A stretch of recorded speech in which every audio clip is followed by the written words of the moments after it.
Muy buenos días. La Corporación Cultural de Talagante les da la bienvenida al seminario Derecho de Autor y Propiedad Intelectual en tiempos de pandemia, actividad que también será transmitida por el Facebook Live de la Corporación. Les recordamos que sus micrófonos se mantendrán apagados durante la charla para asegurar que todos y todas puedan escuchar con claridad. Si tienen preguntas o comentarios, les pedimos escribirlos en el chat que se encuentra abajo o en preguntas y respuestas para hacérselas llegar al expositor en el debido momento. A continuación, los dejamos con el director de nuestra corporación, Manuel Vergara Valenzuela. ¿Cómo están? Buenos días. Qué gusto verlos, saber que están interesados en un tema tan importante como son los derechos autorales y la propiedad intelectual. Por supuesto, saludar a nuestro amigo Claudio Osa Rojas, abogado. Ya voy a leer parte de su currículum, pero agradecerle que haya aceptado esta invitación en tiempos de pandemia, en tiempos de crisis, en tiempos donde hoy día tenemos que estar bien alerta respecto a los derechos, especialmente los artistas y los gestores culturales, a quien de alguna manera está dirigido este encuentro. Así que darle la bienvenida a todos y por supuesto, y en especial a Claudio, quien es abogado de la Universidad de Chile, decía, jefe del Departamento de Derechos Intelectuales del Servicio Nacional del Patrimonio Cultural y conservador del Registro de Propiedad Intelectual de Chile, integrante del cuerpo arbitral del Sistema de Resolución de Controversias por Nombres de Dominio, juez árbitro NIC Chile. Sus estudios de pregrado los realizó en la Facultad de Ciencias Jurídicas y Sociales de la Universidad de Chile. Cuenta con estudios de posgrado en la Universidad de Castilla-La Mancha, España, la Universidad de Chile, la Universidad de Heidelberg, de California, Western School, la Organización Mundial de la Propiedad Intelectual en Suiza y la Universidad de Alicante en España. Ha desarrollado labor de docente, ha realizado cátedras relativas a su especialidad, ha estado cerca además de la Sociedad del Derecho de Autor, en fin, ha tenido una gran trayectoria y hoy con una gran experiencia.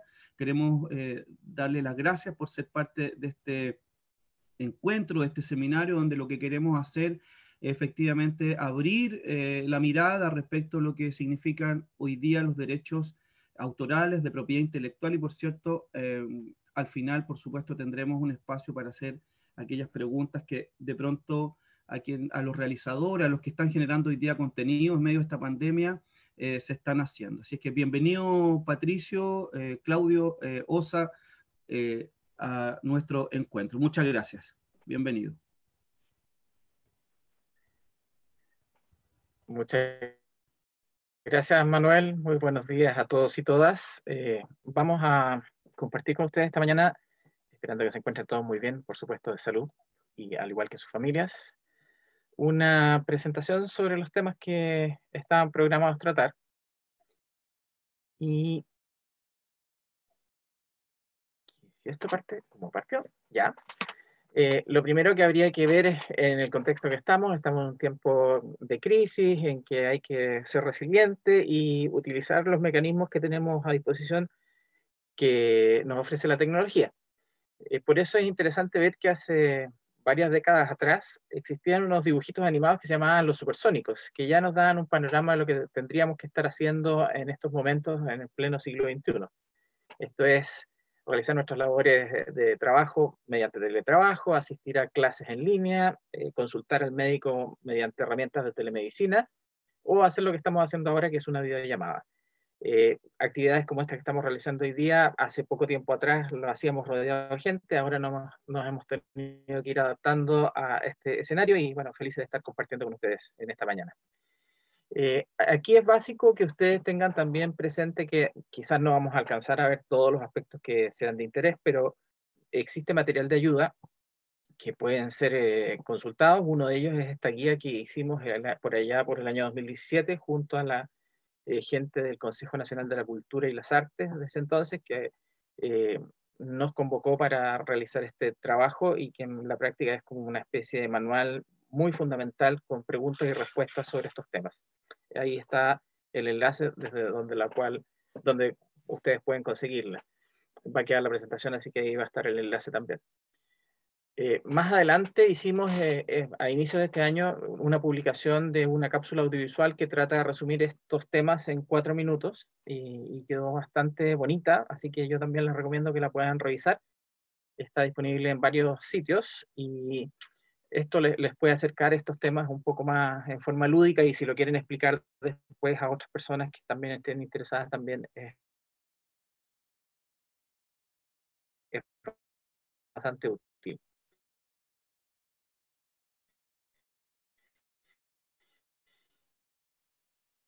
¿Dónde estamos al día de hoy? Estamos en un contexto que la gente dice, bueno, estamos ante un porcentaje importante de gente que está al día de hoy con conectividad autónoma. Sin embargo, hay un porcentaje importante aún que todavía no está conectado. Ahí abajo en la imagen tienen que un 43% de la población mundial todavía no tiene conectividad. Y eso importa que hay una diferencia entre las obras que se creaban en el entorno analógico y aquellas que están desplazándose a plataformas digitales. O sea, hay una existencia todavía de ambos que no es malo tener presente. ¿Y dónde estamos en el entorno digital? Bueno, estamos en una situación en que tenemos claramente dos grupos que vienen del mundo analógico.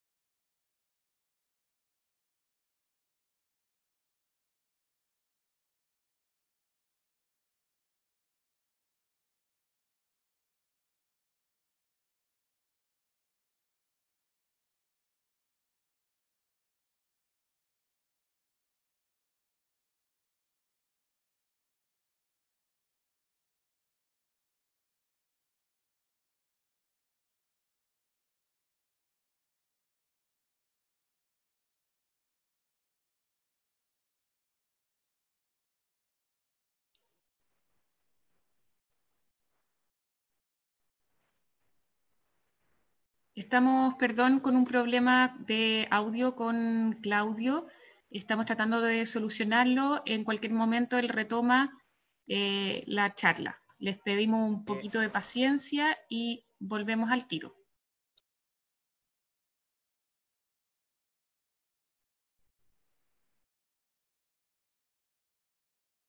Ya estamos de vuelta.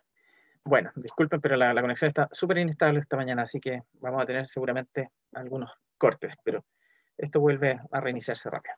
Bueno, les estaba mencionando que en el entorno digital tenemos los mismos dos grupos de interés que se confrontan, uno el de los que quieren acceder a los contenidos protegidos y el otro que son los creadores de estos contenidos o los artistas que permiten su divulgación.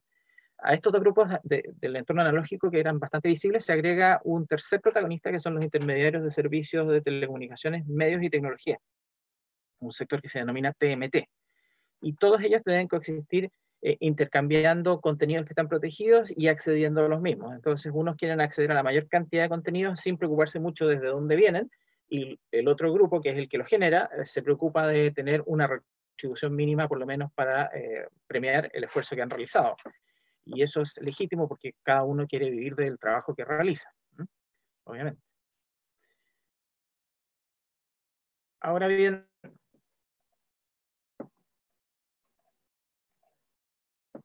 en este mundo, entonces, lo que es fundamental es conocer que estamos tratando de intercambio de algo que se denominan los activos intangibles. ¿Qué son estos activos intangibles?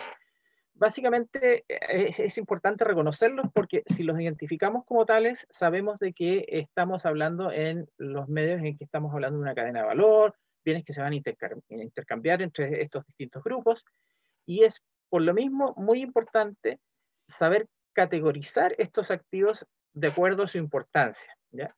Y esa importancia puede ser muy distinta para las personas naturales, para las instituciones o empresas que participan de esa cadena de valor. Por eso es importante también tener conocimiento y saber utilizar los mecanismos o herramientas jurídicas que permitan la protección de los activos, pero también que faciliten el acceso a este grupo de interés que tiene en vista poder conocer esos contenidos. Y es fundamental diseñar y mantener para todo esto que funcione una estrategia que nos facilite la protección y el acceso en forma constante para todos los protagonistas. Junto a ello, existe el mundo de las redes sociales, que también hay que tener presente que genera ciertos riesgos y que no solamente involucra la protección o resguardo de derechos de propiedad intelectual, sino que también están involucrados los derechos a la imagen de las personas que participan, los derechos a la privacidad. En todo este contexto, entonces, hay que tener presente un equilibrio básico en la participación de estos distintos grupos, que se consagra en la Declaración Universal de los Derechos Humanos, en su artículo 27, que señala por una parte que tenemos que preocuparnos de proteger unos derechos al acceso y, por otra parte, un derecho de propiedad. Esto se consagra en el numeral 1 de ese artículo, en favor de el acceso, señalando que toda persona tiene derecho a tomar parte libremente en la vida cultural de la comunidad, a gozar de las artes y participar en el progreso científico y en los beneficios que de este resultan. Y por otra parte, la propiedad se reconoce en el numeral 2 cuando dice toda persona tiene derecho a la protección de sus intereses morales y materiales que le correspondan por razón de las producciones científicas, literarias o artísticas de las que es autora. Ahora, la red además plantea un nuevo derecho humano.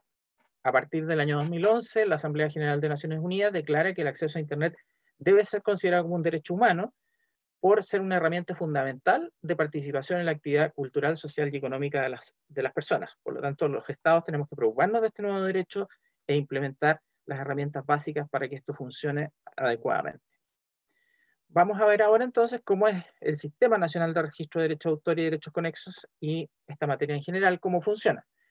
Principalmente lo que hay que iniciar conversando es de qué estamos hablando cuando hablamos de propiedad intelectual. Fundamentalmente encontrar definiciones que sean omnicomprensivas de esto es bastante difícil, pero uno podría encontrar una herramienta bastante útil en el tratado que establece este organismo internacional especializado dentro de la esfera de Naciones Unidas, que se llama Organización Mundial de la Propiedad Intelectual, o conocido como OMPI. En el tratado que establece esta organización en el año 1967 se señala dentro de sus definiciones que propiedad intelectual se refiere a unos derechos relativos a una serie de objetos que están protegidos y que se enuncian ahí en un largo listado, pero que en definitiva redondea este artículo el concepto de propiedad intelectual, refiriéndose a este como un conjunto de derechos referido a todos aquellos que se vinculan a la actividad intelectual que se produce en los terrenos industrial, científico, literario y artístico. O sea, es un conjunto de derechos. Esos derechos están garantizados en nuestro sistema interno a través de la Constitución Política de la República, mediante una garantía constitucional en el artículo 19.95. Luego, en el Código Civil se establece un régimen general de propiedad que dice que las producciones del talento e ingenio humano serán equiparables a una especie de propiedad, y esa especie de propiedad tendrá que regirse o regularse por leyes especiales. Esas leyes especiales son las que aparecen en la parte inferior de la pantalla.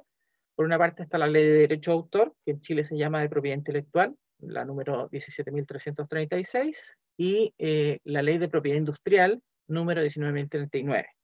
Aquí la observación que habría que hacer es que la denominación de la Ley de Derecho de Autor y Conexos, que es la primera que mencioné, no resulta afortunada porque se refiere al concepto de propiedad intelectual, pero solamente de un sector de ese concepto, y por lo tanto puede generar algún tipo de confusión. Entonces, cuando estamos hablando de ley de propiedad intelectual en Chile, estamos solamente referidos a derechos de autor y derechos conexos, porque si fuera adecuado ese término que se utiliza por la ley, debiera abordar no solamente derechos de autor y conexos, sino que también los derechos que regula la otra ley que estábamos mencionando, que son los de propiedad industrial. Bueno, ¿de dónde vengo? Yo vengo de un organismo que existe hace 50 años, que fue creado por la misma ley que ya previamente mencioné, la 17.336, el año 70. Tenemos a cargo en el Departamento de Derechos Intelectuales, que es de donde vengo, el registro de la propiedad intelectual en Chile. Esto es todos los registros que tengan que ver relación con derechos de autor y derechos conexos. Y otras funciones que la ley y el reglamento de ejecución de la misma nos encomienda. Desde nuestra creación, dependíamos de la Dirección de Bibliotecas, Archivos y Museos, y ese marco cambió el 1 de marzo del 2018, en que fuimos traspasados al nuevo Servicio Nacional del Patrimonio, dentro de la nueva institucionalidad cultural que creó el nuevo Ministerio de las Culturas, las Artes y el Patrimonio. Como ven en la gráfica inferior, se puede ver el comportamiento de la actividad de registro, que tiene una tendencia permanente al alza. O sea, su línea de tendencia siempre está creciendo, por lo menos en la última década. Nuestro departamento tiene como funciones entonces la gestión de este registro de la propiedad intelectual, pero además atendemos una serie de consultas y elaboramos informes que nos formulan o solicitan tanto los particulares como los servicios públicos, y tenemos la misión de asesorar al gobierno en todo lo relativo a estas materias. Eso significa, por ejemplo, participar en negociaciones de tratados internacionales.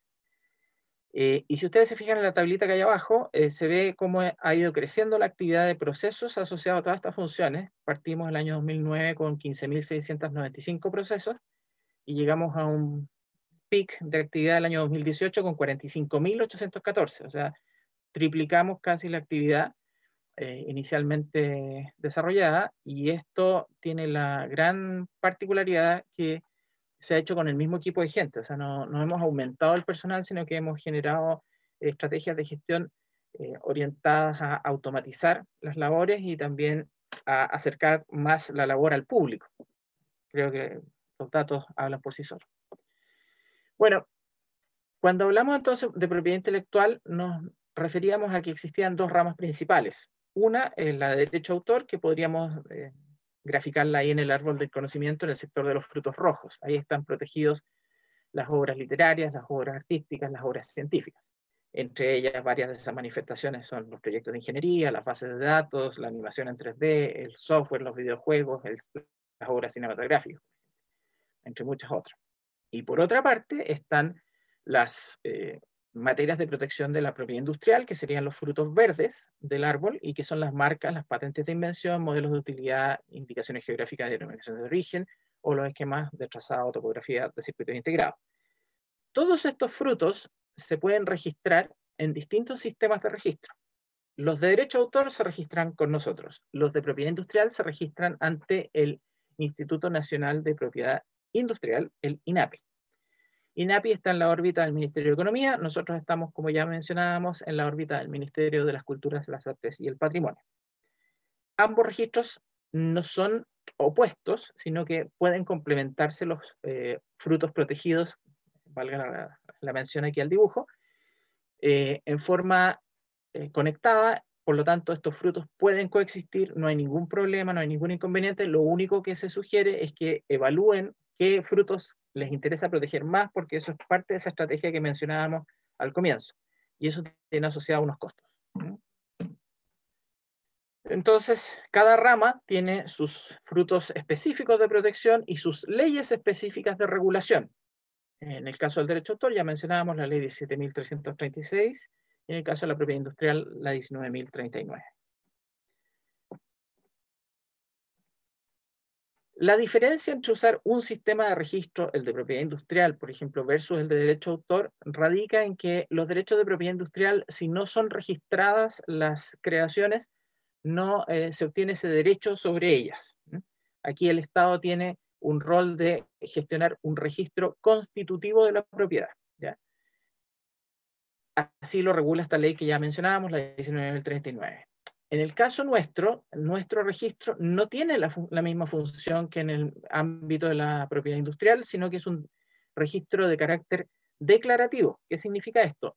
No es necesario que se registren las obras o las producciones intelectuales ante nosotros, sino que, si bien no es necesario porque se estima que no es absolutamente esencial que se cumpla alguna formalidad como someter a registro las obras, eso no es obstáculo a que sea conveniente para efectos de demostrar la titularidad y hacer una vinculación que inclusive la ley presume al existir este tipo de registros. Por lo tanto, estos registros tienen una orientación de no constituir el derecho, sino que dar a conocer la existencia del mismo, que puede ser muy sutil la diferencia, pero es también razonable hacerla valer desde un minuto. O sea, ustedes quedan protegidos desde el momento que la obra ha sido creada y es factible de conocer por cualquiera, sin perjuicio que es conveniente que una vez que la han creado la lleven a registro, para que este registro dé el antecedente de base para efectos de poder comprobar que ustedes son los titulares o dueños de las obras. Entonces, existen respecto a las obras y producciones intelectuales ciertos sujetos que se encargan de la creación y otros que se encargan de la divulgación de lo creado. Los primeros, esto es, los creadores, están protegidos por las normas de derecho de autor y son protegidas sus obras. Esto es, generan un derecho. Mientras que hay otro grupo que se dedica a la divulgación de las creaciones de estos generadores del flujo creativo y que se conocen como artistas, productores de fonogramas y organismos de radiodifusión, y son protegidos por derechos conexos, ¿ya?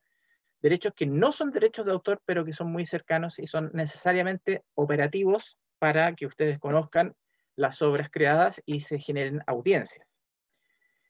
Estos derechos entonces protegen las prestaciones de los artistas, las grabaciones de sonido o fonogramas y las emisiones que realizan los organismos de radio y televisión. Esto es, se protege la divulgación. Entonces el sistema de derecho de autor pareciera que tiene una sola ley, pero en el tiempo, como estamos hablando de una ley que se publicó en los años 70, ha sufrido o ha experimentado una gran cantidad de modificaciones. La más comentada quizás fue la del año 2010, a raíz de varias adecuaciones que hubo que hacer a causa de tanto el Tratado de Libre Comercio con Estados Unidos como los requerimientos propios de la red digital de Internet, y otras que han ido surgiendo con posterioridad que también apuntan a otros aspectos.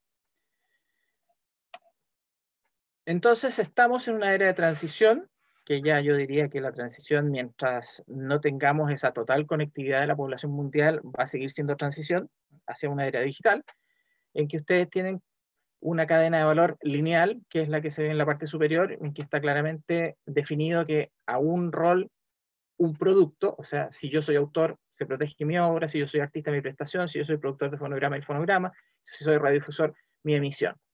Sin embargo, a mediados de los 90 se produce el fenómeno de la digitalización que agarra todos estos objetos protegidos y los lanza una especie de juguera electrónica, que en definitiva esto lo desmembra en unos y ceros y todo es igual, tecnológicamente hablando.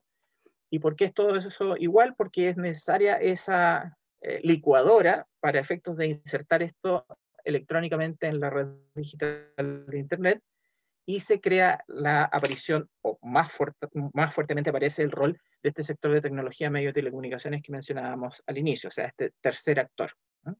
Y ahí la línea de valor o la cadena de valor, en vez de ser lineal, comienza a ser en espiral, una especie de ADN creativo que empieza a regenerarse una y otra vez. En cambio, la línea de valor inicial generalmente tiene un inicio y un final bastante definido. Esto significa que en materia cultural hay que tener claro que existen ciertos conceptos de base, entre ellos el dominio cultural, el ciclo cultural. No me voy a extender en esto para no ser tan larga la presentación, pero iba a quedar. Pero es fundamental que nosotros manejemos ciertos conceptos, ¿ya? ¿Por qué? Porque estamos en un entorno de industrias creativas, pero mucho antes de la industria existe el creador. Entonces también esa cadena de valor no se debe ignorar, ¿ya? Sin ese creador no hay industria, ¿ya? Entonces la labor fundamental a reconocer y a resguardar es la de los creativos, y luego vamos viendo cómo se van sumando los distintos protagonistas en esta cadena de valor, que permite que nosotros distingamos al día de hoy 9 dominios culturales. Básicamente los que tienen en pantalla, desde los dominios más tradicionales de la creación, inclusive asociados a conocimientos tradicionales, hasta los más digitales, que serían los servicios creativos. Entonces aquí uno empieza con el cuestionamiento. Tiene los conceptos, tiene los dominios, pero se encuentra con cosas bien interesantes. Saber, bueno, ¿qué fue primero, el huevo o la gallina? Bueno, generalmente en derecho de autor, y por eso la diferencia con propiedad industrial, no se requiere que las creaciones sean algo nuevo, absolutamente nuevo. Y por lo mismo ustedes pueden encontrar que, como decía Newton en su momento, nosotros nos paramos sobre hombros de gigantes. Esto es, nosotros vamos desarrollando el conocimiento fundándonos en lo que los que nos anteceden han ido creando. Y así uno encuentra detalles maravillosos en la historia de la creación. Por ejemplo, uno podría decir, bueno, Batman se creó desde cero. No, no es así. Si ustedes se fijan en la iconografía del mundo, de los distintos pueblos originarios, por ejemplo, encuentran seres mitológicos, como el que tienen ahí, el dios búho de la cultura mochica, en la zona norte de Chile y Perú, y el sur de Perú, en que, si se fijan, los rasgos son prácticamente idénticos a la figurita que aparece abajo de Batman.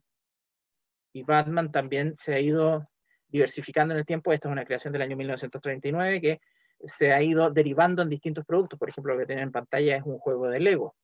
Y Lego ahí, para poder modificar el personaje y hacer su figurita, tiene que reconocer que existe un creador previamente, pedirle permiso para utilizar esa figurita y hacer su propio modelo de negocio. Entonces aquí lo que es relevante de destacar es que no solamente vamos a tener que preocuparnos de factores económicos, sino que es importante esta materia porque con ella somos capaces de construir riqueza económica y fortalecer nuestro patrimonio cultural. ¿En qué sentido? Las obras de la creación no solamente están destinadas a enriquecer la vida de las personas, sino que también construyen un colectivo respecto a la manifestación de nuestro patrimonio cultural a nivel de nación o como país, y son parte esencial de nuestra identidad. Y con eso nos coloca ante un mundo global con cierta identidad particular. Este sector, entonces, también es importante por ese aporte, pero desde la perspectiva económica también es relevante reconocer que genera un 2,2% del Producto Interno Bruto según los últimos estudios publicados a nivel nacional. Esto, que parece poco, en realidad es bastante si uno compara esta actividad con otros sectores de la economía. Por ejemplo, está bastante cercana a lo que aporta el sector agropecuario y silvícola, un 2,6%, y supera por mucho el aporte que genera la pesca, que está en torno al 0,4% del PIB, o el de las bebidas y el tabaco, 1,6%. Inclusive, si ustedes suman esos dos sectores están por abajo de lo que es capaz de aportar el sector cultural.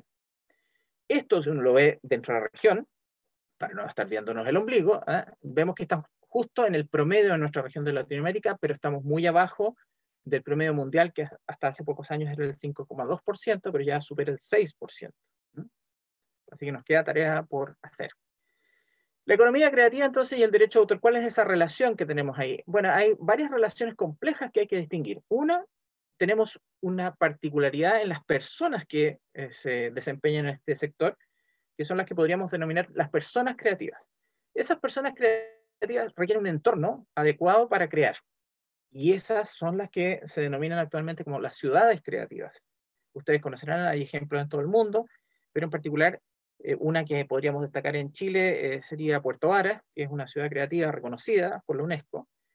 Y ahí está un entorno territorial adecuado, por ejemplo, para establecer instituciones e industrias creativas. Cuando hablamos de instituciones, por ejemplo, tenemos una gama variada de actividades que pueden desarrollar empresas o comunidades, y que en definitiva pueden traducirse en lo que puede estar haciendo un colectivo gremial o una universidad o un instituto de investigación.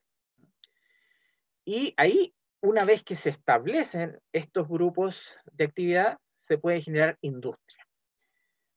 Por lo tanto, no es irrelevante que se produzca este vínculo natural entre la actividad cultural y el desarrollo económico. Podemos generar polos de desarrollo económico asociados a un territorio determinado. Y para ello, esa creatividad tiene que tener ciertas garantías de protección. Y esas garantías de protección se establecen a través de las normas de derecho de autor. Esto es, unos derechos regulados por unas normas que nos otorgan el control del uso que se va a poder hacer de las obras que nosotros hemos ido creando, y para una fundamental regulación también de mecanismos formalmente que nosotros podamos acceder a recursos financieros para poder recompensar o retribuir a los creadores. Y todo este marco es fundamental para que se pueda desarrollar una operación sana de emprendimientos creativos a diferentes escalas. MIPYMES, por ejemplo, creativas o grandes empresas. Para ello es fundamental contar con una nueva institucionalidad cultural que ya existe desde el 2018, como ya les mencionaba, con este nuevo ministerio que trata de concentrar la actividad en un solo gran operador administrativo. Pero no solamente basta un ministerio, sino que también tiene que tener este ministerio algunas políticas que aplicar y poder ejecutar y estarlas revisando permanentemente. Para ello se generó una política nacional de carácter quinquenal y un brazo armado para su ejecución, por decirlo así, que sería esta estrategia, que es el Plan Nacional de Fomento a la Economía Creativa. También entonces vamos viendo que la proyección de esto va más allá de un gobierno y se convierte en una política de Estado, al ser quinquenio. Junto a esta política nacional, esta política macro, existen políticas sectoriales para determinados sectores de actividad. En particular, por ejemplo, está la del libro y la lectura, el fomento a la música, el audiovisual y las artes escénicas. La particularidad de estas políticas también sectoriales es que son quinquenales, al igual que la nacional, pero en este caso particular, además de una política, existe una norma que permite establecer mecanismos de fomento. Y ahí están los famosos fondos concursables sectoriales, ¿ya?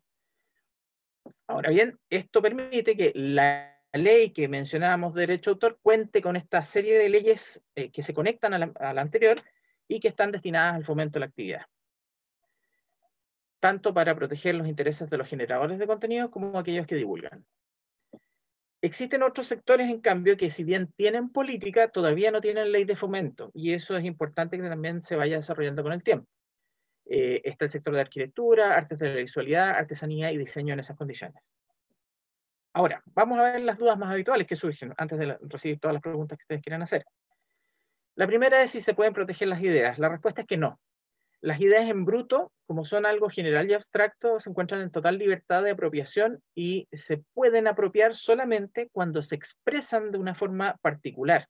Esto es, al expresarse una idea de una forma particular, esa idea se convierte o se transforma en una obra intelectual. Es ahí cuando eso va a ser protegible, pero antes, si a mí se me ocurre algo así sumamente general, no es protegible.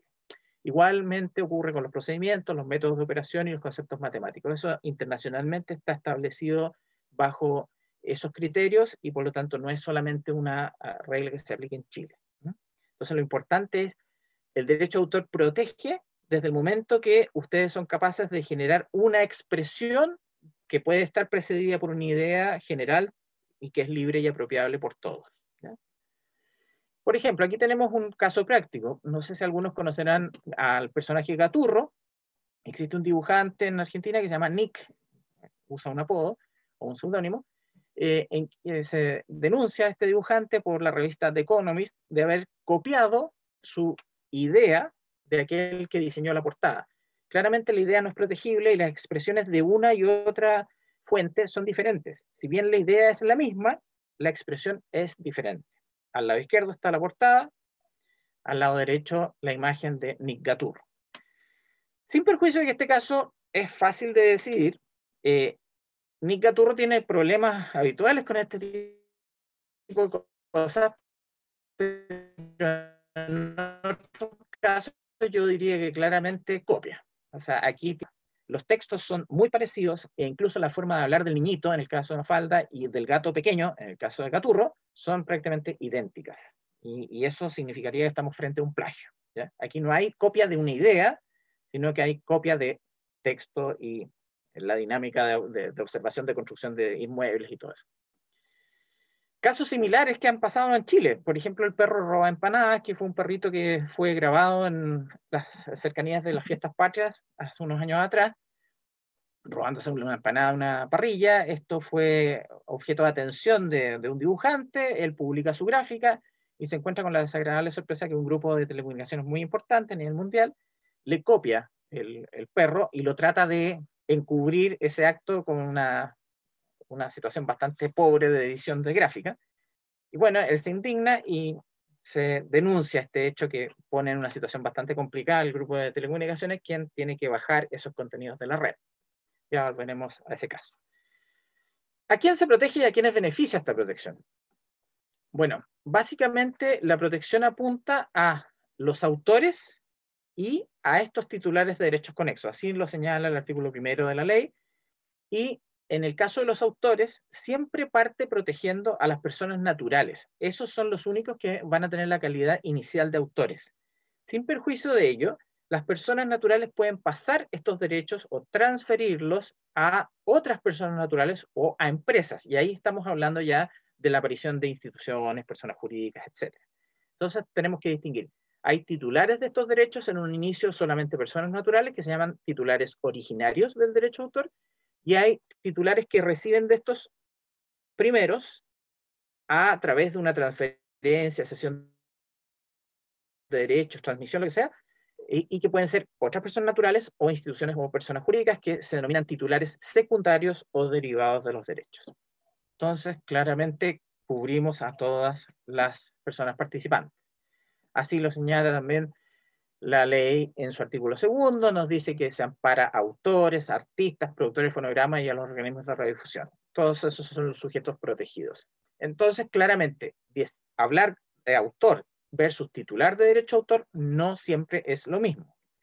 Ya mencionábamos, autor es persona natural, el que crea la obra y adquiere los derechos en forma originaria, mientras que el titular de los derechos de autor en forma derivada es aquella persona natural o jurídica que los adquiere de los primeros en cualquier forma. Así también están los tratados de libre comercio. Y, por su parte, los derechos conexos, como ya mencionábamos, son estos derechos relativos a los artistas, a los productores y a los organismos de radiodifusión. Diferencia entre autor y artista, esta sí que es relevante, muy relevante, sobre todo en Chile se confunde habitualmente ambos conceptos, no con mala intención, sino que porque hay que reconocer que el artista se confunde habitualmente cuando se habla de artes plásticas, y aquí estamos hablando de creadores que desarrollan sus obras en el ámbito de las artes, ¿ya? Y eso no significa que sean artistas, se denominan coloquialmente así, pero para la ley no son artistas, son autores. ¿Y por qué les señalo esto? ¿Y por qué es relevante tenerlo en cuenta? Porque la ley de propiedad intelectual entiende por artista lo que tienen definido ahí en ese artículo 5, letra J. Artista es aquel intérprete o ejecutante que desarrolla las labores de actor, locutor, narrador, declamador, cantante, bailarín, músico o cualquier otra persona que interpreta o ejecuta una obra literaria o artística o expresiones del folclore, ¿ya? Interpretar o ejecutar es usar el cuerpo para efectos de divulgar la obra creada por otro, ¿ya? Podría que lo hubiera creado yo, pero en definitiva lo que interesa aquí es el acto de la divulgación, para el cual yo utilizo mi cuerpo o mi cuerpo y un instrumento. Ahí estaríamos hablando de ejecución. Igual cosa pasa en la ley de fomento audiovisual, que se habla de actor o actriz, que también nosotros asociamos este concepto a artista, y nos señala que es toda persona natural que interpreta un personaje de acuerdo a un guión establecido. Esa es la obra, y bajo la orientación del director o realizador. O sea, claramente aquí estamos hablando de un artista. ¿Por qué? Porque está interpretando la creación de otro. Y en el Código del Trabajo también se comprenden los artistas entre los trabajadores denominados de artes y espectáculos.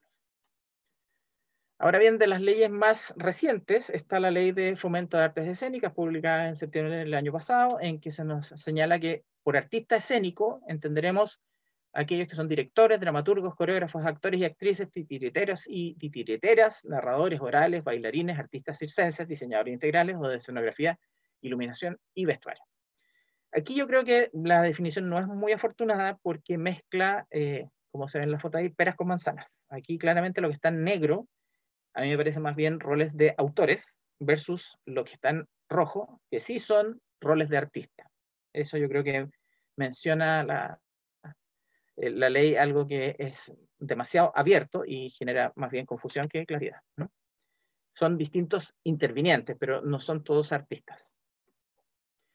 Bueno, todo este conjunto de personas tiene una serie de derechos. Estos derechos pueden ser transferibles o transables en el mercado y otros no van a ser objeto de posibles acuerdos. Por ejemplo, los que están asociados a la actividad del derecho de autor sabrán que hay unos derechos de doble faz, que se denomina igual que una moneda, que por una cara está su faz financiera o económica, que se puede negociar en el mercado, se pueden hacer contratos y una serie de actividades a su respecto, mientras que los derechos morales están totalmente fuera del negocio o la posibilidad de realizar algún acuerdo a su respecto, porque son derechos de la personalidad de cada creador. Entonces no se puede desconocer la atribución de que alguien ha creado o no una obra. Eso no puede ocultarse, ¿ya?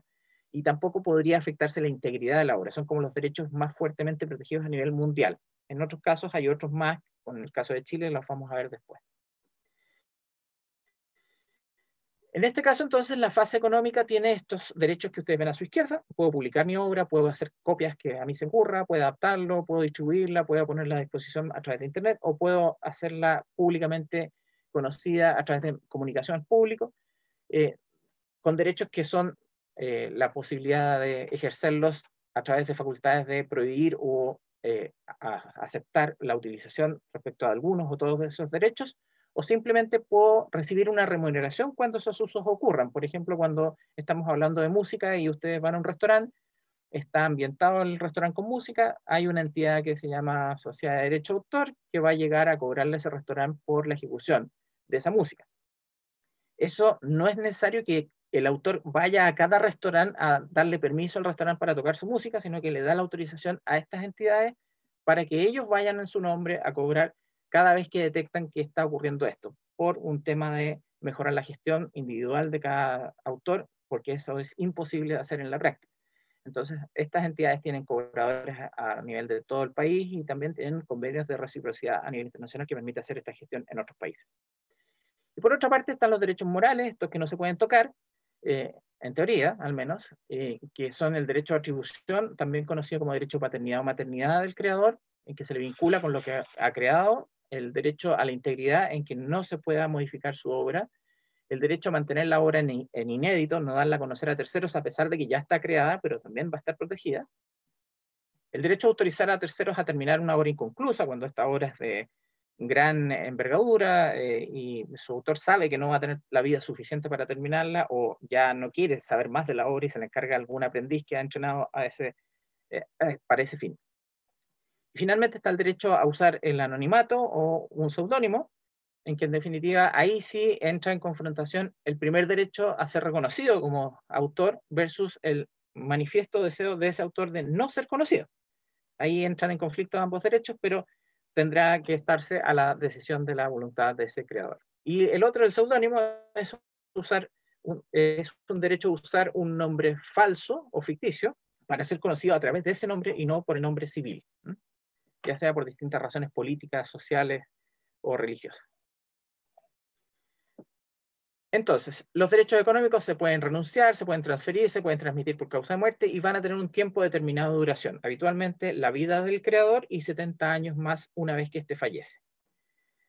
La titularidad, como les mencionaba, sobre estos derechos va a ser en origen a personas naturales solamente y luego por derivación, cuando se haga alguna de estas gestiones, pueden pasar a personas naturales o instituciones o personas jurídicas. Y los derechos morales, sus características que no se pueden renunciar, no se pueden hacer disponibles a terceras personas, ni se pueden transmitir por causa de muerte, y algunos se dice que son perpetuos en duración, sobre todo el derecho de la atribución.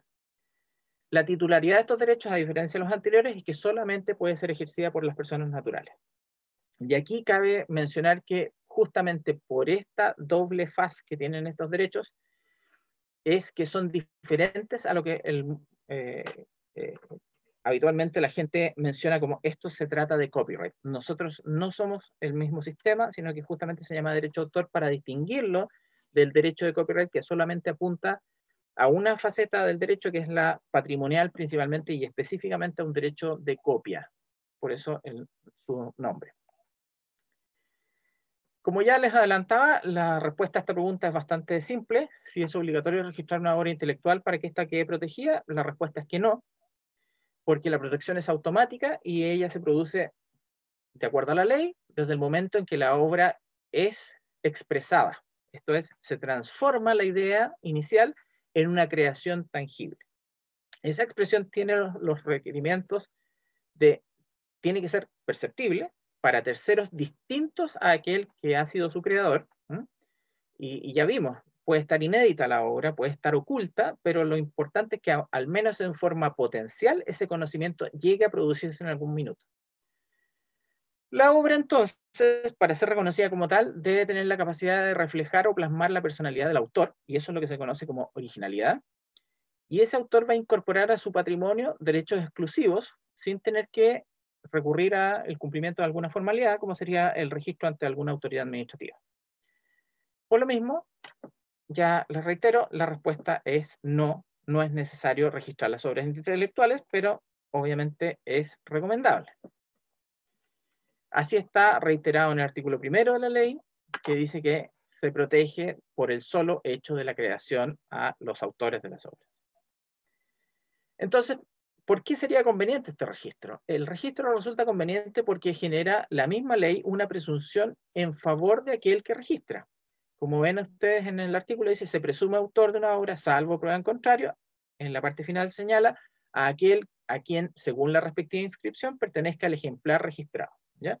Esto es una corriente que viene desde mucho antes de esta ley, inclusive está en el mismo sentido en la ley que la antecedió, en la ley de 1925. Entonces, operativamente, ¿cómo puede funcionar esto? Existen distintos mecanismos que me permiten atribuir la titularidad a ese creador inicial, y este puede ir desde que ese autor firma sus creaciones de alguna forma fácilmente reconocible, como por ejemplo Violeta Parra, que aparece ahí abajo firmando. Es súper fácil ver que es Violeta Parra si uno conoce su letra y sus obras.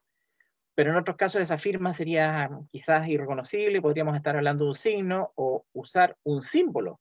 Por ejemplo, el que aparece a continuación de la firma de Violeta Parra es el símbolo que usaba habitualmente el compositor musical norteamericano, habitualmente conocido como Prince, y que le bajó la locura de dejar de llamarse Prince y se daba a conocer a través de ese signo, y que lo identificaba en forma usual, ¿ya?, con sus obras.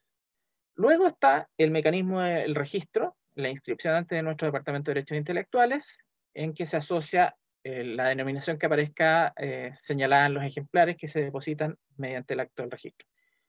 Y finalmente, esta es una inclusión más reciente, que reconoce estos símbolos o advertencias legales que se denominan habitualmente, que es esa letra C y esa letra P encerrada en un círculo. La C se utiliza globalmente para reconocer al titular de derechos de autor, y la P se utiliza para reconocer al titular de derechos conexos sobre las producciones fonográficas, o sea, las grabaciones de música. ¿Qué entendemos entonces por obra intelectual? Aquí viene un gran desafío. La ley no define lo que es la obra intelectual, pero ya hemos adelantado un poco sus elementos.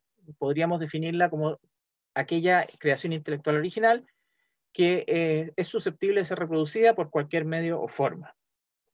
Como requisito, entonces, para estar frente a una obra intelectual protegible, vamos a tener que verificar que sea original, esto es, que refleje la impronta personal o personalidad del autor que ha sido su creador, y que la obra tenga aptitud para ser reproducida.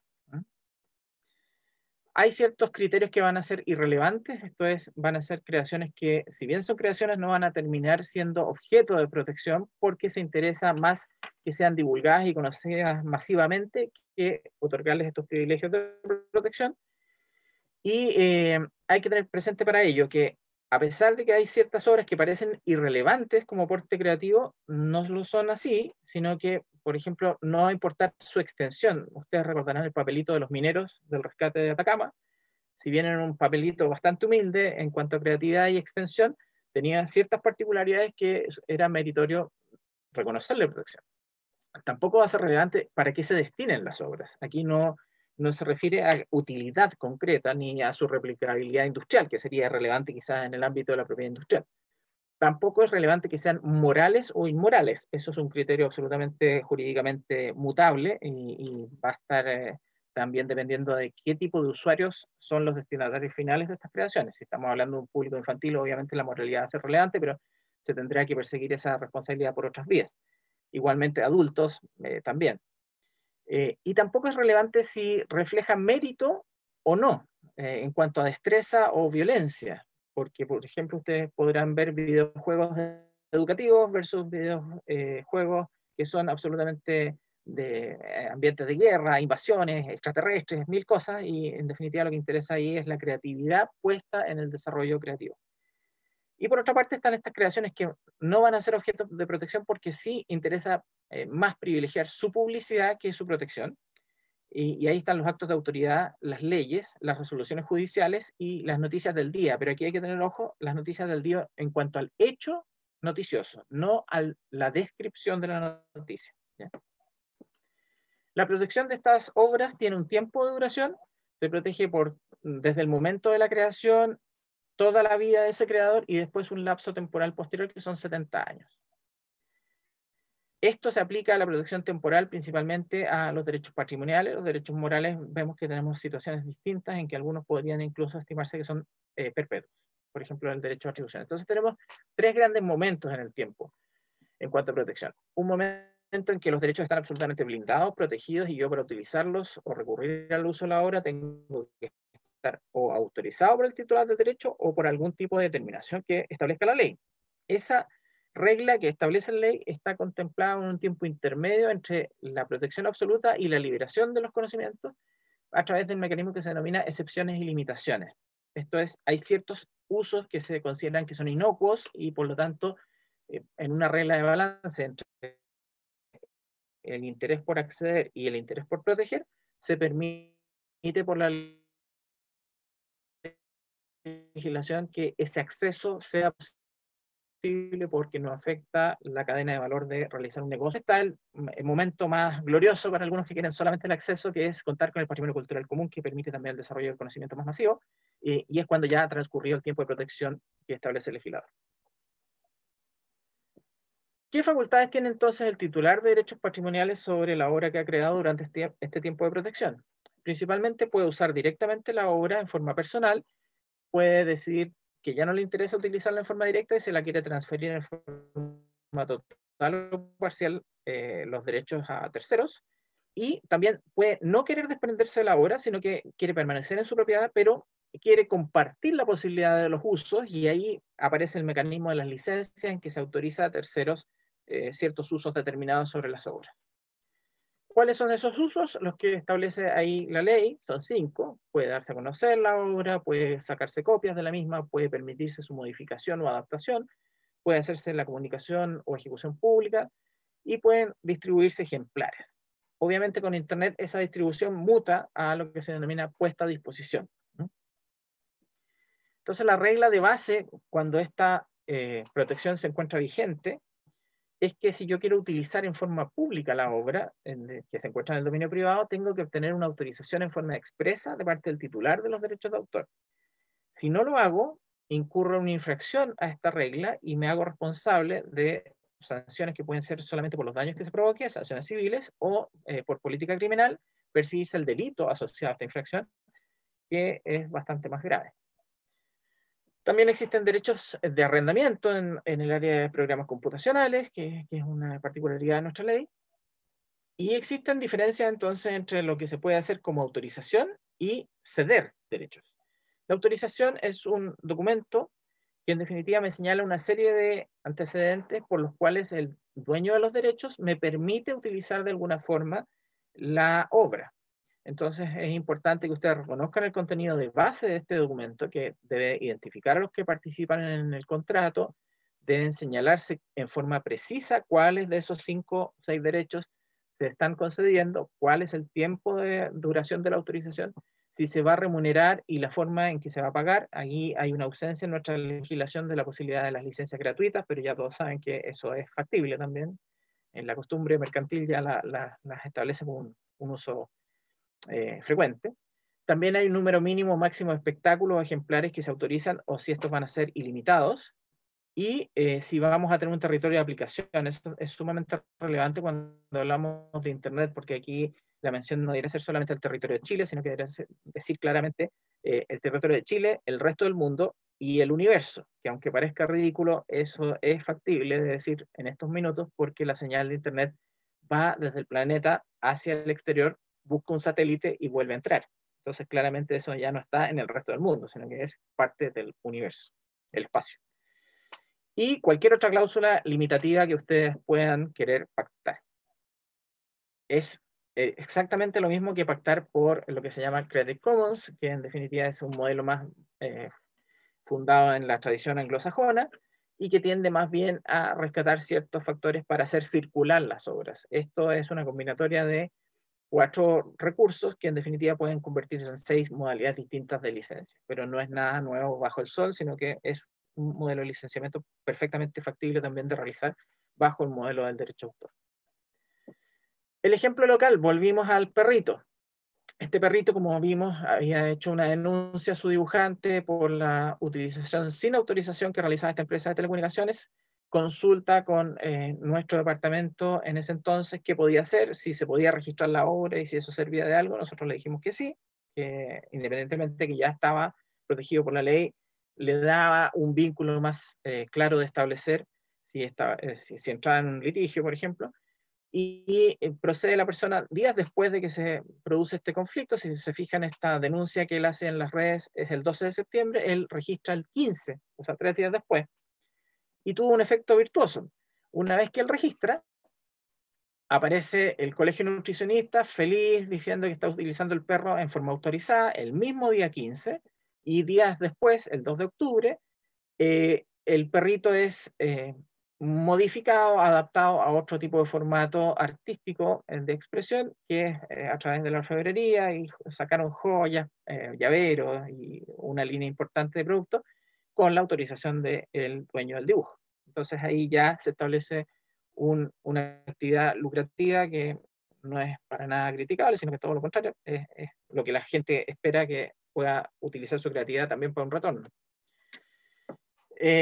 Como les mencionaba, estos 3 momentos del semáforo que vimos previamente, está una situación ahí situación de balance, con las excepciones y limitaciones a los derechos de autor, y que establece ese contrapeso entre el acceso y la protección de los derechos, y que nos permite que en ciertas condiciones que el legislador va a señalar en la norma legal, se va a poder hacer este tipo de uso inocuo, que en distintas manifestaciones lo que busca es permitir usos en casos especiales que no afecten la normal explotación de las obras y que no vayan a causarle un perjuicio injustificado a los intereses al legítimo titular de los derechos. Esto es un uso absolutamente inocuo, inofensivo, que no tiene un impacto económico negativo ni adverso, ¿ya? Esto, por lo mismo, genera que en nuestra ley, entre los artículos 71A al 71S, se estableció un catálogo restringido de estas normas que me permiten en estos casos especiales, que yo tengo que atender muy particularmente qué es lo que me permite hacer la norma, porque si yo me excedo de lo que me permite hacer la norma, cometo entonces una infracción. La particularidad es que estos usos se permiten sin tener que pedirle permiso a nadie y tampoco sin tener que pagar por ese uso que se realiza.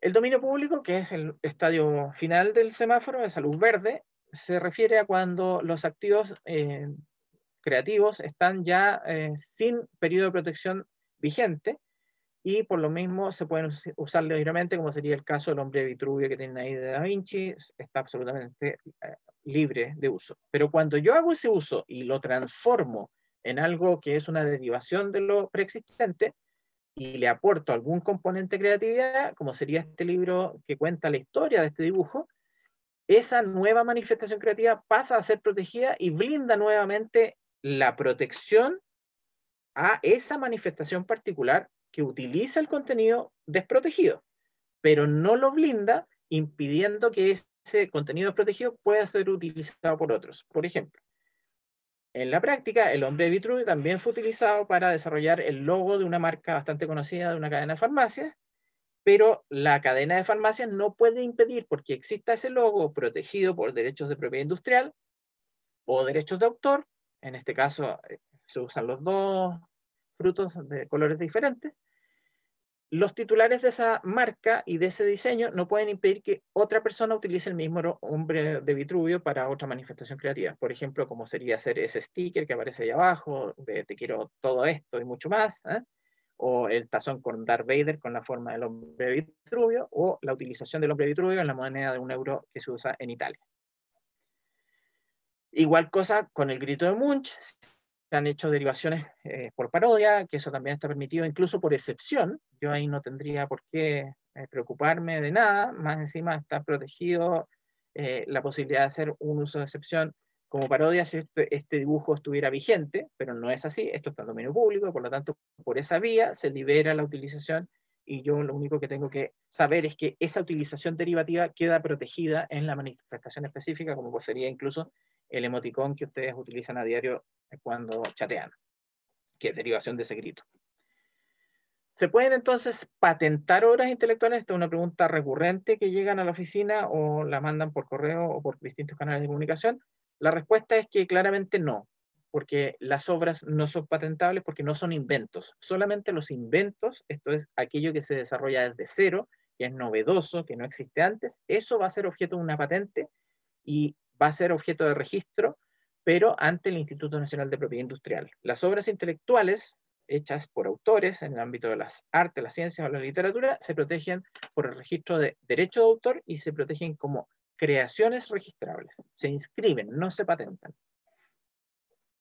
Entonces, ¿qué hacen los registros como el nuestro?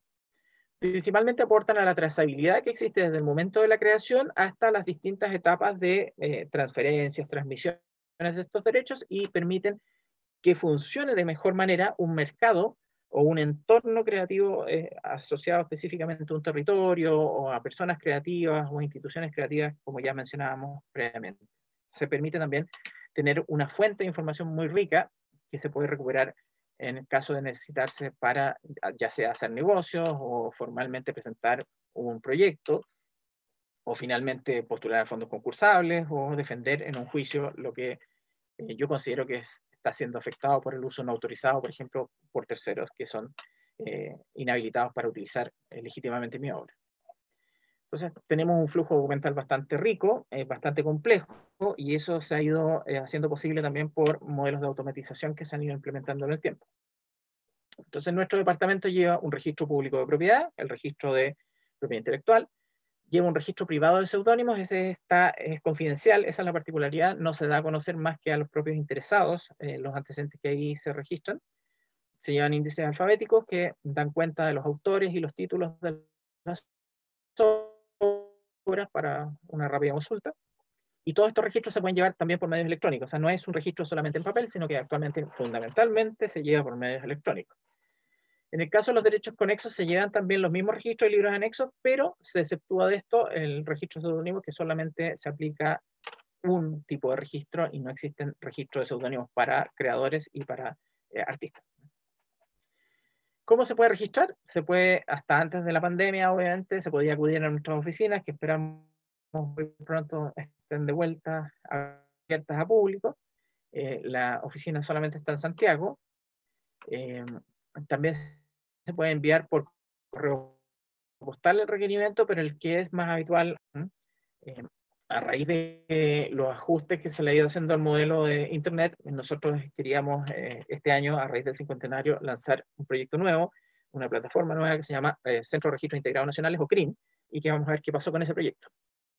Bueno, ¿cómo se hace para inscribir por Internet? Se llena un formulario al cual se accede por ahí en ese enlace, se entregan o envían las copias de las obras o reproducciones digitales de las mismas, según el tipo de obra de que se trate, y se pagan unos derechos. Esos son derechos que se calculan en base al valor que tiene una unidad tributaria mensual. Esto es, estos valores van cambiando mes a mes. Por eso tienen que tener presente que lo que están viendo en la pantalla, en el mes de agosto ya va a cambiar, ¿eh? Ahora, si uno compara el valor entre junio y julio, yo me encontré con la sorpresa de que como este es un índice reajustable, el índice bajó. Entonces ahora es más favorable el precio que haber pedido el registro el mes pasado. Así que los invito a que usen el registro, todo lo que quieran. ¿Hemos aplicado una estrategia de investigación, desarrollo e innovación? Yo creo que sí, porque justamente eso se ve en los resultados, y eso también ha sido por medio de hacer estrategias de acercamiento hacia la comunidad. Por ejemplo, nos preocupamos de acercar más hacia las mujeres el servicio de registro, con una campaña que apuntó a la provocación, usando a las 3 chicas superpoderosas que nosotros consideramos nuestras más potentes creadoras, que por imagen de historias difíciles de vida, en el contexto que les tocó vivir, a pesar de todas esas adversidades, utilizaron el registro y les sirvió mucho. Y ahí está Gabriela Mistral, Marcela Paz y Violeta Parra. ¿Para qué sirvió esto? Esto lo hicimos porque veíamos, a través de un estudio que hicimos sobre las creadoras en el siglo XIX, que la participación de la mujer estaba en un rango entre el 4 y el 5% en el siglo XIX. Y en el siglo XX, con todo un siglo recorrido, ya a comienzos del siglo XXI, no llegaba a más del 20% de participación. O sea, pasó más de un siglo y subió un 15%. Entonces, algo que había que hacer, había que intentarlo al menos. Entonces, con ese estudio nosotros teníamos el fundamento para hacer esta campaña, y esta campaña tuvo su lanzamiento justamente cuando se cayó desde un 17% a un 15% de participación el año 2012. En ese sentido, junto al entorno que a nivel global empezó con esta demanda, la mejor protección de los derechos de la mujer, las mujeres recibieron el mensaje y empezaron a utilizar en mayor medida el registro, subiendo a un sorprendente 35% en el año 2016. Este fue un caso de estudio a nivel mundial porque reflejó que con una campaña bastante simple se podían lograr efectos bastante contundentes. Y si uno lo seguía observando, y eso es lo importante de ver estos impactos, es que a raíz del crecimiento se mantiene la participación en aumento de la mujer, y así el año 2018 llegamos a un 37%, y eso se ve que la línea de tendencia, que es la que aparece en rojo ahí, mantiene esta proyección al alza. Así que yo creo que hay que reforzar estas campañas y seguir trabajando en ese sentido de forma colaborativa. La experiencia fue destacada a nivel mundial. Nosotros estuvimos presentándola como el único país que tenía este caso de éxito en el Foro Mundial de la Organización Mundial de la Propiedad Intelectual, celebrado en Ginebra, en Suiza, en el año 2018. Así que nos sentimos muy satisfechos por el equipo que ha hecho, o sea, el trabajo que ha logrado realizar mi equipo de trabajo, con el cual también estoy muy orgulloso que hemos ido adaptando nuestro entorno adverso, porque somos poquitos, con pocos recursos, y hemos ido automatizando gestiones que actualmente se hacían en papel. Entonces, por ejemplo, los certificados antes se emitían en papel, se logra su emisión digital con firma electrónica, y con firma electrónica que se puede verificar en todo el mundo ya al 2017. Bueno, volvemos a la historia del CRIN. Esta era un antiguo sueño que teníamos de mejorar la plataforma existente y generar una posibilidad de interconectar registros del Estado. Pues bien, esto se estaba pensando para lanzar a raíz de los 50 años del Departamento de Derechos Intelectuales, su creación, junto con esta ley 17.336, que se producía el 2 de octubre de este año. Y por ahí estábamos trabajando muy fuertemente para alcanzar esa meta. Pues bien, nos afectó el estallido social, nos afectó el coronavirus, pero dijimos, ya esto hay que lanzarlo sí o sí, para efectos de que si vamos a estar en confinamiento, va a haber un requerimiento muy fuerte de requerimientos digitales, y entonces se puso a disposición ya en marzo de este año. Así que ya lo tienen disponible, y eso nos permite destacar y esperar destacar casos como este que estamos viendo acá. Se puede acceder a registrar todo tipo de cosas, desde un simple papelito como el de los mineros, o la cápsula, que también uno puede después revisar esa información para obtener negocios atractivos que les pueden cambiar la vida. Por ejemplo, este señor tiene una cápsula que vale, a estimación de expertos a nivel mundial, $1 millón por cada ejemplar que lograra vender. Ahora, otra cosa es que los haya logrado vender o no. Y también tiene la posibilidad de que, en función de lo que aparece en el registro, él puede presentar sus reclamaciones cuando considera que el uso que se está haciendo de su creación no es adecuado. Ahí tienen un ejemplo en que el titular del derecho, que aparece ahí abajo, Rodrigo Rebeco, impide la exhibición de la cápsula en un lugar que no estaba autorizado. El caso del perrito de las empanadas, ya vieron la conveniencia de tener registro. El efecto es virtuoso. Igual cosa ha pasado con la historia de un oso, que está registrada en nuestro departamento. Inicialmente también es irrelevante, por ejemplo, cuando ustedes le solicitan saber quién es el titular, por efectos de hacer compras públicas, les piden el antecedente, y en el caso de Historia de un oso, el guión original nunca se llamó Historia de un oso, sino que se llamaba La Maleta. Ahí está el certificado que firmé en su oportunidad, y luego cambia a el nombre actual, pero incluso en Chile está inscrito como Bear Story y no como Historia de un oso, ¿ya? Entonces todo eso ustedes lo pueden hacer de acuerdo a esa trazabilidad que les mencionaba en su momento. Pueden ir buscando hacia atrás todos los orígenes de las obras. Y este caso también es relevante destacar, porque aquí se ve cómo ha funcionado la cadena de valor. Desde un guión modesto, un escrito, después se transforma en animación digital. Esa animación digital gana un Oscar, y para ganar el Oscar también les piden los antecedentes que están registrados en cada país. Y junto con desarrollar ese logro maravilloso de obtener un Oscar, después hacen subproductos, y ese subproducto también tiene un resultado impactante. Se vendieron 35.000 ejemplares y 6 ediciones de un registro que se hizo el año 2016, y en definitiva eso es un tremendo logro a nivel editorial en Chile. Así que este proyecto en general, esta creación, ha sido muy bien gestionada. Igual esta otra ha servido como caso de trazabilidad, porque junto con ser un registro que también obtuvo un Oscar, la creación, no el registro obviamente, permitió resolver una duda, que era los periodistas en Argentina, cuando se notifica que se había otorgado el Oscar por la Academia a esta película, dijeron que el productor de la misma, el director de la película, era argentino, y que era Sebastián Lelio. ¿Ya? Bueno, el registro sirve para obtener, primero, la nacionalidad, y también que la persona no se llama Sebastián Lelio, sino que se llama Sebastián Watt Lelio, que utiliza ese nombre a nivel artístico para ser reconocido, pero su nombre completo es Sebastián Watt Lelio. Y también Gonzalo Enrique Massa, y todos eran chilenos y ninguno era argentino. La tesis de los periodistas argentinos es que Sebastián era argentino, y no es así. Bueno, se nos vienen grandes cuestiones ya para ir terminando, primero estos otros derechos que están involucrados de los datos personales, por ejemplo, el derecho a la imagen, la cuestión de cómo vamos a funcionar con inteligencia artificial, a quién se le van a atribuir las creaciones, porque aquí estamos hablando de máquinas que aprenden en función de conocimientos previamente desarrollados y ofrecen alternativas creativas que la bajada, en definitiva, vamos a ver dos casos, dependen mucho todavía de personas, entonces yo creo que todavía no es tan compleja la situación. Pero también la situación de cómo circulan estos activos se vuelve más compleja, sobre todo en redes digitales que están recurriendo más bien a certificados digitales asociados a cadenas de bloques que a lo que tradicionalmente se hace, y eso puede incidir en la dificultad de obtener los pagos finalmente por los usos de las obras. Entonces así tenemos los ejemplos de los cuestionamientos que han recibido plataformas conocidas por todos, que tienen distintos criterios de distribuir los volúmenes de pago según los volúmenes de explotación de las obras que se realizan en esas plataformas. Y aquí tenemos dos casos de inteligencia artificial. Uno, una canción que se desarrolló con un sistema de inteligencia artificial que toma todos los parámetros creativos que ha realizado la cantante norteamericana Taylor Swift y genera una obra musical como si lo hubiera hecho ella. Bueno, la particularidad de esto es que además Taylor Swift canta sus canciones. O sea, cumple el doble rol, cumple el rol de autor y cumple el rol de artista.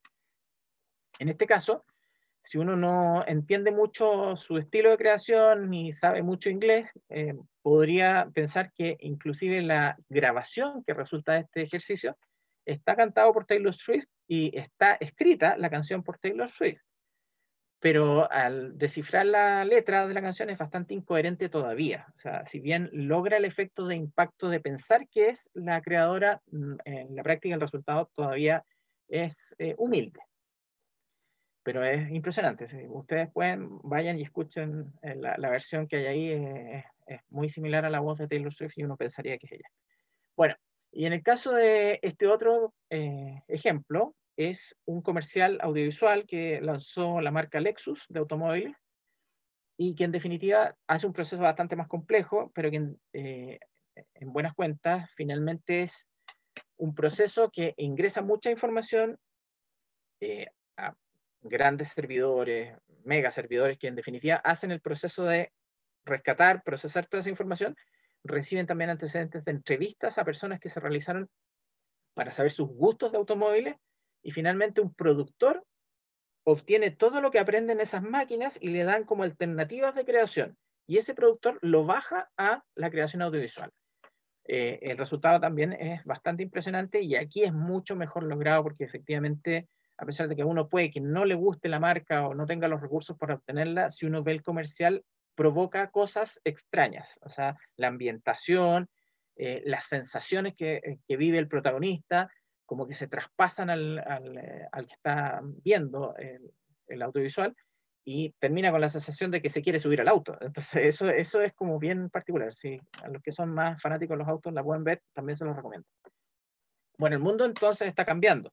Lo que tradicionalmente era el mundo analógico nos está poniendo en jaque el mundo digital, pero el que sabe jugar ajedrez siempre sabe que un jaque no es un jaque mate, y los autores y todos los que trabajan en la cadena de valor tienen que estar sumamente atentos a todas las oportunidades que se nos están generando con estos cambios. Por eso nos queda una hoja de ruta que debiéramos considerar importante.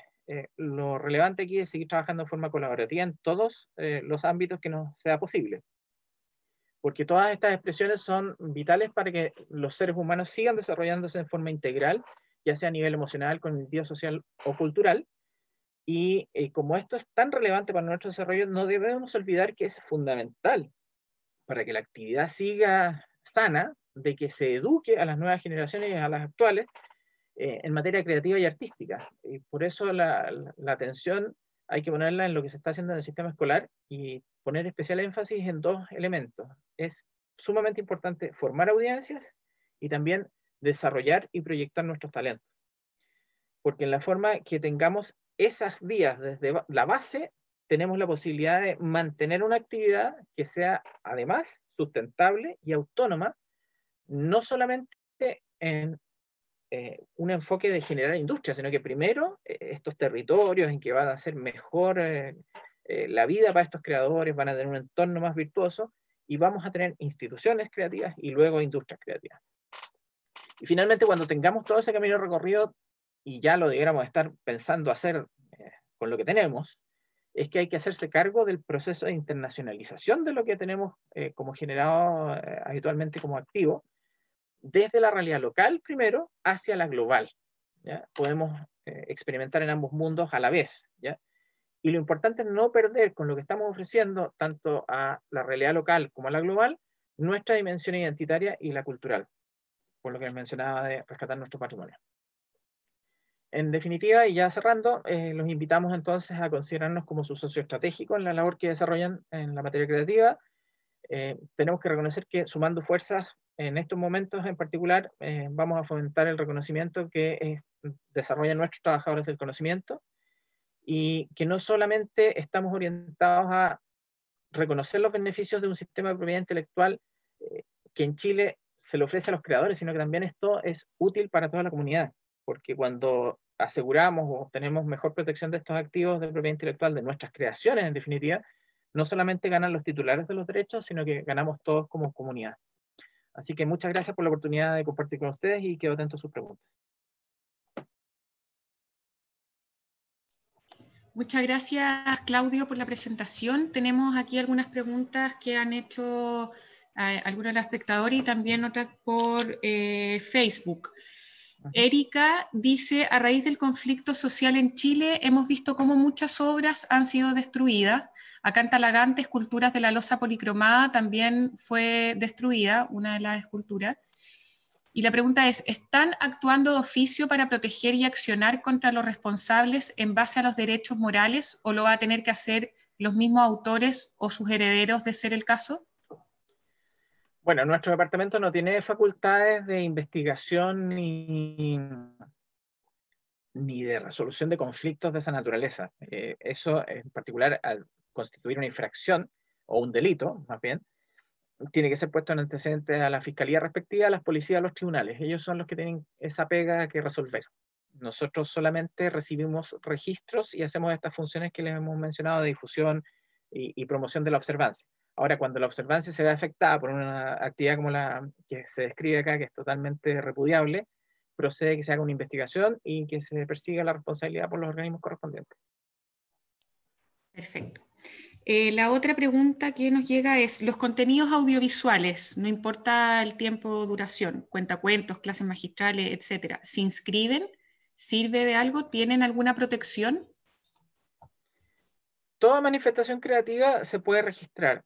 Ahora el punto es que ustedes tienen que encuadrarla en alguna categoría posible, y si no les parece cómodo lo que se les propone por el sistema en este momento, existe la posibilidad que inclusive ustedes en un apartado que dice otros señalen la correspondiente calificación que ustedes quieren asignar.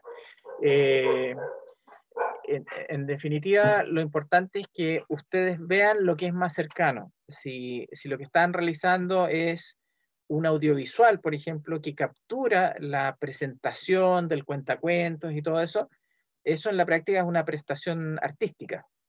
La prestación artística tiene que tener algún tipo de guión antes de ser fijada audiovisualmente o de grabarse en vía audio. Entonces, todo eso puede ser protegido, ya sea por un registro fonograma en el caso del audio, ya sea por el registro del videograma, en que el autor ahí va a ser el productor del video. ¿Eh? Pero lo importante es que el cuentacuentos va a querer tener protección él sobre la prestación y sobre ese guión que ha actuado. Entonces, hay que ponerse de acuerdo bien qué es lo que quieren registrar para registrarlo bien. ¿Ya? Independientemente que lo hagan por un audiovisual, que lo hagan por una grabación de sonido, están todos esos canales abiertos, ¿ya? Pero la decisión la tiene que tomar cada usuario. Perfecto. Otra pregunta que nos llega desde Facebook, dice, ¿los nombres, juegos o personajes que uno invente se pueden proteger? Y también, bueno, eso se respondió también en la presentación, ¿dónde uno se dirige para poder hacer el trámite? Bueno, los nombres en la práctica, cuando están asociados a un personaje, son cosas diferentes. Los nombres pueden ser protegidos por marcas comerciales, como veíamos en el arbolito ese de colores. Ustedes pueden llevar un nombre que lo quieren usar como signo distintivo a registrar como marca. Eso puede ser recomendable. En el caso del personaje, lo importante es que se pueden proteger como creaciones, pero para tal fin tienen que darle las características particulares al personaje, señalarlas al momento del registro y esas características no bastan con que uno diga se viste de tal forma, tiene tales colores, sino que también darle unos rasgos de personalidad que a uno le permita decir, ah, ya, efectivamente, este es inconfundible, que es este el rol que cumple este personaje dentro de la obra, estas son las características propias de ese rol, y esta es la personalidad que tiene este personaje en el relato. ¿Ya? Con esos elementos podría ser bastante sólida la posición. Y hay que ver también la conveniencia de desmembrar una obra solamente registrando los personajes, porque puede ser conveniente para el futuro, en que la obra puede no tener mucho impacto, pero sí puede tener mucho impacto el desarrollo del personaje, fuera de la obra, y ser el personaje lo que se vuelve relevante, y ser el eje ese personaje en el desarrollo de nuevas obras. Entonces, por ahí puede estar también la estrategia de que sea relevante considerar la inscripción de un personaje como una obra propiamente tal. Perfecto. La siguiente pregunta, también desde Facebook, dice, ¿la protección de derecho de autor es retroactiva a la fecha de inscripción en el registro? Es desde el momento que ustedes hacen la creación, podrían acreditarlo con cualquier medio de prueba, además del registro. O sea, el registro es un hito probatorio adicional a lo que ustedes puedan ya tener previamente establecido. O sea, por ejemplo, pueden haber hecho una oferta a algún interesado a través de correos electrónicos en que le acompañan una copia de la obra, o puede ser conocido que aparezca en la prensa, que ustedes hicieron una presentación con esa obra que es propia en X fecha, mucho antes del registro. Todo eso sirve de medios que se concatenan para efectos de mejor prueba ante un caso de que ustedes quieran negociar formalmente con un tercero o defender sus derechos en un tribunal. Perfecto. Aquí tenemos a Silvana que pregunta, bueno, tiene varias preguntas. ¿Cómo se cobran los derechos de autor? Si existe una tabla, un porcentaje, ¿es el DDI una institución recaudadora? ¿Qué texto existe, o sea, qué texto hay sobre la legislación chilena que nos ayude a comprender más en detalle el derecho de propiedad intelectual? Bueno, son varias preguntas, como dice Sí. el ministro por ahí. A ver, la primera, no somos una entidad recaudadora más allá de las tasas, o sea, los valores de inscripción que cobramos, ¿ya? Eso es lo único que recaudamos y lamentablemente para nosotros es una recaudación que no nos llega a nosotros, sino que va a las arcas generales del fisco, así que tampoco es una plata que podamos gestionar nosotros. Lo que se entiende por gestionar derechos o cobrar derechos, eso va asociado a la labor que hacen las entidades de gestión colectiva, que son entidades del sector privado. Nosotros somos una entidad del sector público. Los roles son diferentes. Ellos velan por este cobro en los lugares que sean utilizadas las obras y para los cuales tienen que tener una autorización de los titulares de derechos para hacer esa gestión, excepto que la ley forzosamente establezca que esa gestión tienen que realizarla las entidades, como por ejemplo pasa con la música grabada, que por la comunicación pública ellos van y cobran y están legitimados por ley, no requieren esa autorización y sin perjuicio de eso, ellos deben liquidarle o pagarle lo que corresponda a cada autor por esa cobranza, y además hacen un cobro ellos por la gestión de hacer la cobranza y pagar, ¿ya? Y la distribución de lo cobrado.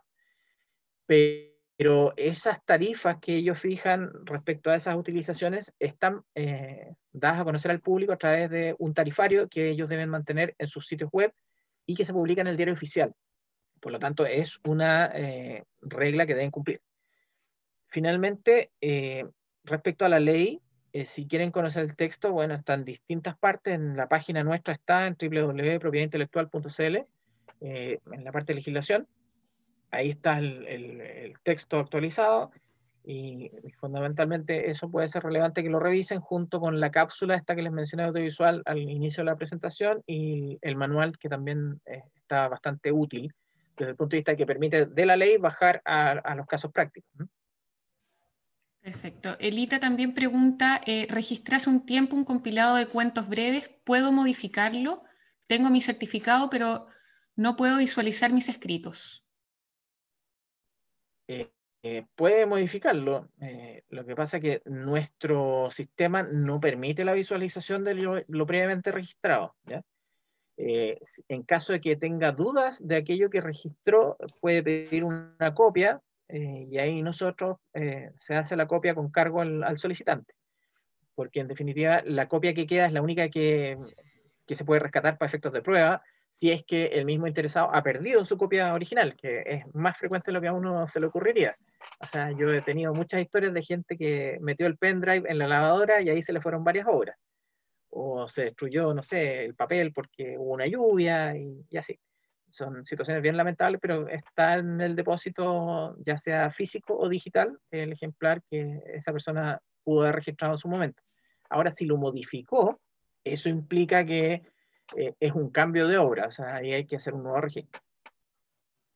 Perfecto. Otra pregunta que hacen es si que en el DDI no existen las categorías para algunas áreas de las artes escénicas.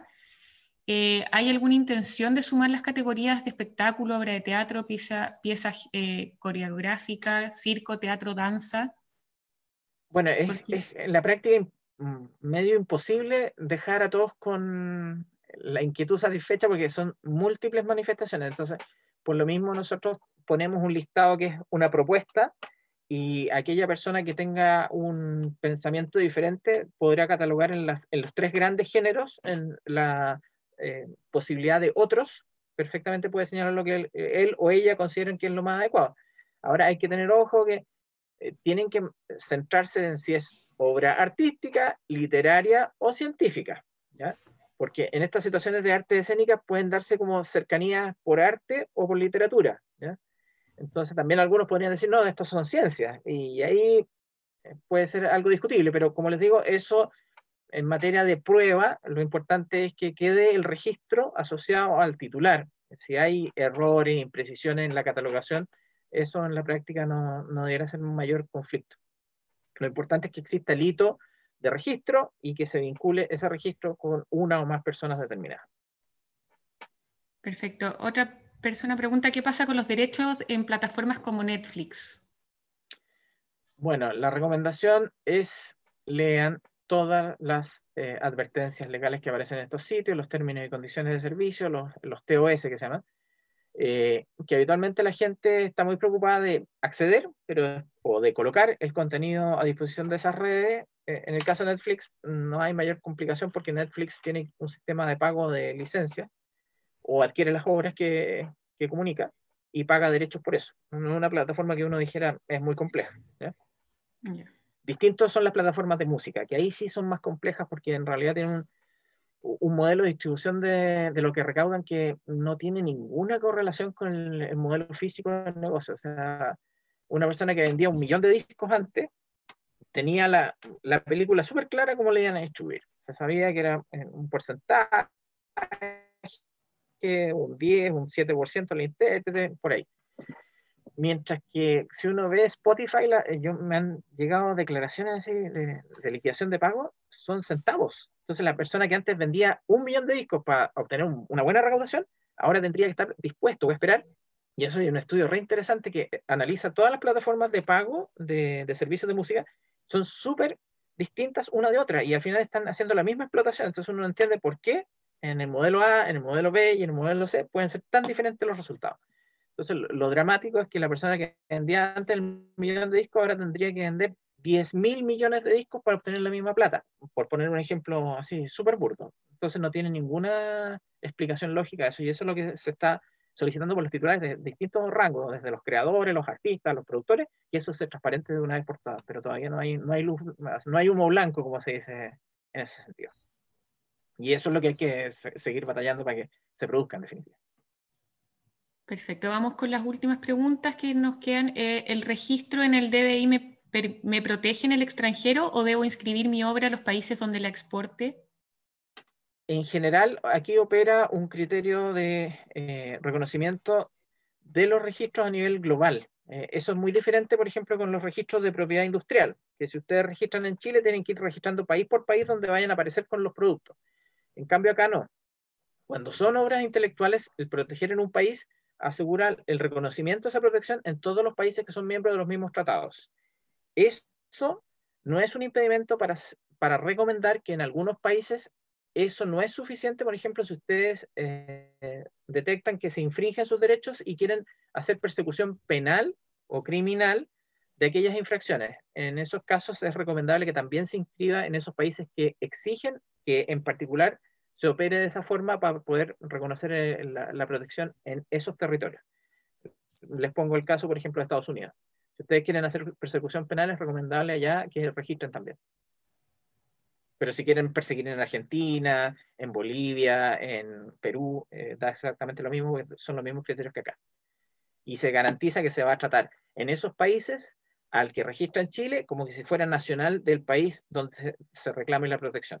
O sea, si es en Perú, ustedes van a ser tratados igual que un peruano en cuanto lleven su acción a tribunales. Si es en Argentina, igual que un ciudadano argentino, si es llevado a tribunales argentinos. Perfecto. Vamos con la última pregunta por el tiempo que nos queda. Dice, nosotros tenemos todos nuestros espectáculos registrados. Ante el contexto, hemos hecho videos cápsulas que son extractos y actividades de mediación del contenido de estos. ¿Debemos inscribir las cápsulas también? Si ustedes tienen la preocupación de que les puedan copiar las cápsulas, yo recomendaría que sí. Ahora, como les digo, si ya tienen registros previos de lo mismo, la cápsula, al ser un extracto, va a quedar protegido de ese extracto nomás. No hay manifestación de que por eso, por extensión, se vaya a proteger la obra en extenso. Lo que se registra es lo que queda como medio de prueba de aquello que se dice ser titular la persona que registra. No se puede hacer por extensión un registro que haga presumir algo, ¿no? Perfecto. Tenemos la última y cerramos el seminario. Dice, el viernes pasado se abrió un concurso RM Cultura Virtual de la Seremía de Cultura RM. En él hay un anexo de autorización de utilización de obra donde dejan un plazo de 8 meses para que la Seremía disponga del contenido. Sin embargo, no estipulan la duración en que el contenido estará público en las redes. ¿Aplicaría aquí los derechos patrimoniales? Lo expongo porque desde la institución no tienen claro este concepto. Artículo 20, Ley 17.336. A ver, lo que sucede ahí es que ustedes están autorizando un uso, es lo que veíamos en la exposición, y esa autorización confiere que es respecto a los derechos patrimoniales la autorización concedida.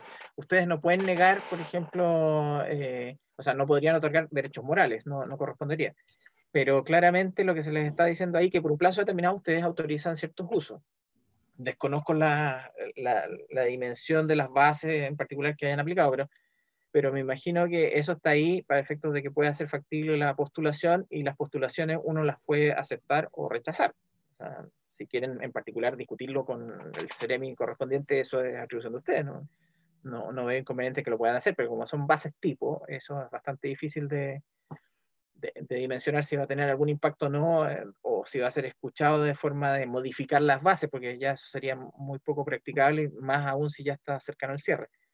Pero la lógica aquí es que ustedes, es una autorización que me imagino dice que no es exclusiva, que eso podría ser una parte más compleja, y en general son autorizaciones para que en el flujo del proceso se pueda realizar toda la utilización que ahí se está autorizando. Pero no me asustaría tanto. Yo creo que eso es razonable dentro de que si está concursando, o sea, fondos concursables, bueno, cada uno tiene que poner una parte de riesgo. Perfecto. Claudio, muchísimas gracias. Bueno, estamos ahí ok con las preguntas. Si tienen alguna otra, las invitamos a hacérnoslas llegar a nosotros, Corporación Cultural, y por último se las hacemos después llegar a Claudio y les enviamos el correo con la respuesta. Claudio, te agradecemos en nombre de la Corporación Cultural, jefe del Departamento de Derechos Intelectuales del Servicio Nacional de Patrimonio, por esta interesante charla que nos acabas de dar, tan necesaria en estos tiempos de crisis. Y también agradecemos, por supuesto, a todos quienes nos acompañaron. Los dejamos invitados a seguir siempre en nuestras redes sociales para conocer todas nuestras actividades y también a responder la encuesta que aparecerá cuando cierren la sesión. Nos vemos en una próxima oportunidad. Muchas gracias. Muchas gracias. Sigan cuidándose.